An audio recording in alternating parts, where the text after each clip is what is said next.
¿qué tal? Una vez más, sean todos bienvenidos a nuestro programa Justicia Global al Descubierto. Hoy estaremos explorando todo esto acerca del papel fundamental de la justicia penal internacional en la lucha contra los crímenes de guerra y de lesa humanidad. Así es, José. Hoy analizaremos la importancia del Tribunal Penal Internacional y los tribunales especiales creados para los crímenes en Ruanda y la ex Yugoslavia. Para esto, hoy nos hemos reunido con un panel de expertos con experiencia en Derecho, Historia y Periodismo Internacional. Hoy nos acompaña la doctora Geraldine Castillo, quien es abogada especialista en Derecho Penal Internacional y también profesora universitaria. También está hoy con nosotros el doctor Sebastián Dita, quien es analista en Derechos Humanos y consultor de organismos internacionales. Además, también tenemos con nosotros a la periodista Keila, quien ha descubierto juicios en la Corte Penal Internacional y ha entrevistado incluso a víctimas de crímenes de guerra. Y finalmente, para cerrar con todo esto de nuestras entrevistas y a llegar al acuerdo y entender un poco más de este tema, hemos traído a la historiadora Andrea Prada, que es experta en conflictos internacionales y en el impacto de justicia en la reconstrucción de sociedades post-conflicto. Siguiendo con todo esto, empecemos con una pregunta la cual es totalmente clave para entender un poco más de todo este sistema. Y vamos a empezar con la doctora Castillo. La pregunta es la siguiente: ¿cuál es el objetivo principal del Tribunal Penal Internacional? Jimena José, muy buenas noches.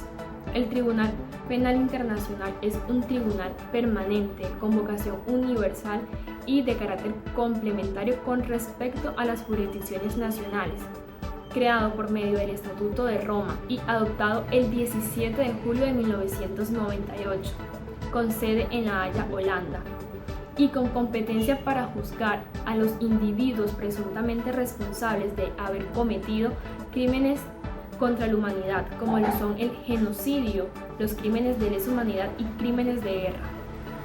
Su existencia y labor incentivan a las administradoras de justicia de los estados parte del Estatuto de Roma para que investiguen las violaciones de los derechos humanos y las infracciones al derecho internacional humanitario, que constituyen crímenes de su competencia, sancionen a los responsables y reparen a las víctimas.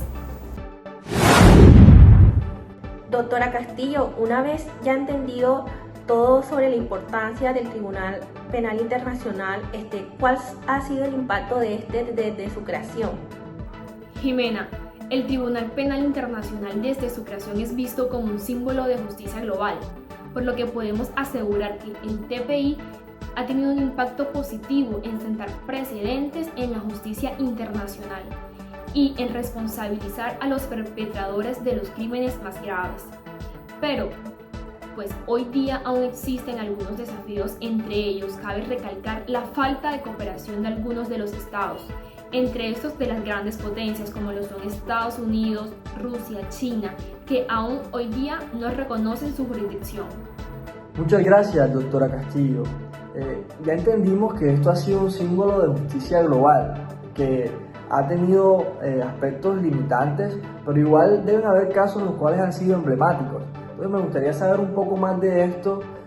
No sé si el doctor Sebastián Dita pueda ayudarnos un poquito más con esto y darnos un ejemplo concreto de casos importantes para el Tribunal Penal Internacional. Por supuesto, un caso emblemático fue el de Tomás Lubanga-Dilo, líder de una milicia en la República del Congo, quien en el 2012 se convirtió en el primer condenado por la TPI. Se le halló culpable de reclutar y utilizar soldados niños en conflictos armados. Muchas gracias, Sebastián. Sabemos que este caso fue un poco emblemático debido a que Lubanga utiliza pues a los niños soldados en conflictos armados. Hoy nos acompaña Keila, que estuvo presente en este caso cubriéndolo, y quisiera preguntarle a ella que cómo percibe pues las víctimas y todo lo que estos vivieron. Sí, Jimena, fue un momento histórico. Las víctimas expresaron su alivio porque por primera vez un tribunal internacional reconocía el reclutamiento infantil como un crimen de guerra. Sin embargo, hubieron muchas críticas porque el proceso duró alrededor de 6 años y la condena de 14 años fue considerada insuficiente. Claro que sí, doctora Keila. Es que cuando hablamos de estos delitos, contienen tal dimensión que no hay una condena suficiente. Es más, ¿cómo se sentirían ustedes si fueran sus niños, los cuales estarían siendo convertidos en soldados para la guerra a través de un régimen el cual está siendo opresor para cada una de las personas que están en este? Para seguir hablando de esto, traemos a la historiadora Andrea. Y la pregunta es la siguiente: ¿cómo afecta este tipo de sentencias a los países los cuales están en conflicto? Instrúyenos un poquito más sobre todo esto. Este tipo de sentencias son muy importantes para la memoria histórica.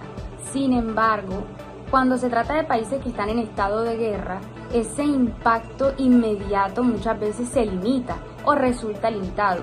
Esto porque muchas veces cuando ya se ha condenado a los criminales y estos ya no están en el poder, sus estructuras, sin embargo, siguen operando. Entonces resulta un poco complejo. Aún así, esto lo que hace es que crea un precedente jurídico para evitar que se den futuras violaciones de derechos humanos o que se den en menor medida. Muchas gracias, Andrea. Ahora con toda la información que nuestros doctores nos han suministrado hoy, ahora bien, pues pasemos a lo que son los tribunales especiales que precedieron al Tribunal Penal Internacional. El doctor Sebastián, ¿por qué es necesario crear el Tribunal Penal Internacional para la ex Yugoslavia? Bueno, Jimena, en los 90 Europa fue testigo de atrocidades en los Balcanes, incluyendo limpiezas étnicas, masacres y violaciones masivas en Bosnia y en Croacia. Ante la falta de respuesta de los gobiernos locales, la ONU creó en 1993 la TPIY, que iba a juicio a criminales como Radovan Karadzic y Ratko Mladic, responsables de genocidios en Srebrenica. Siguiendo con lo que dijo el doctor Sebastián, es importante hablar de esta limpieza étnica, y a modo de resaltar algo que él no dijo, es que el número exacto de personas las cuales estuvieron involucradas en esta limpieza sigue siendo un misterio. Sin embargo, algunos investigadores llegaron a que la cifra más o menos exacta es de unas 8.300 personas. Pero bueno, siguiendo más adelante, la doctora Keila nos va a contar cómo fue la cobertura de estos juicios. Cuéntenos un poquito más para entrar más en contexto. Sí, la cobertura de estos juicios fue estremecedora. El testimonio de mujeres bosnias, quienes fueron las que sufrieron violencia sexual sistemática, demostró cómo la guerra destruyó comunidades enteras. El Tribunal Penal Internacional para la ex Yugoslavia fue clave en todo esto porque estableció este tipo de violencia como un crimen de guerra como tal. Doctora Andrea, ahora pasemos a Ruanda. ¿Por qué fue necesario la creación del Tribunal Penal Internacional para Ruanda? Tras el genocidio que se dio en 1994, en el que murieron más de 800.000 tutsis en menos de 100 días, digamos que la comunidad a raíz de estos hechos no podía quedarse de brazos cruzados. El Tribunal Penal Internacional de Ruanda se estableció en 1995 con sede en Tanzania, y allí mismo se enjuiciaron a líderes políticos, a militares y también a propagandistas que promovieron, digamos, este tipo de matanzas. Ok, muy interesante tu aporte, doctora Andrea. Siguiendo con la doctora Keila, cuéntenos qué precedente jurídico dejó el Tribunal Internacional para Ruanda. El Tribunal Internacional Penal para la ex Ruanda fue pionero en reconocer a la violencia sexual como una táctica de genocidio. Incluso se le condenaron a varios de sus líderes por este mismo delito. El tribunal también estableció que los medios de comunicación son responsables de incitar al genocidio, como pasó con una radiotelevisión muy famosa en Ruanda. Ahora bien, me gustaría que la historiadora Andrea, pues desde su experiencia en La Haya, nos explique o nos comente cuál fue el mayor reto de la justicia internacional hoy. Yo diría que el mayor reto que tiene la justicia internacional hoy en día, digamos, viene siendo la falta de cooperación entre los países. Muchas veces podemos ver que a pesar de los avances que ya se han dado, todavía hay criminales libres en países porque hay otros países poderosos que suelen bloquear las investigaciones que se hacen o se realizan en contra de estos criminales. Ya para finalizar el tema, queremos dejar a modo de enseñanza la siguiente reflexión traída por el doctor Sebastián. Díganos, ¿qué nos puede traer todo esto como lección? Que la justicia puede tardar, pero llega. Estos tribunales han sido sentados en las bases legales para futuras generaciones. Gracias a todos nuestros invitados por sus análisis traídos hoy al canal.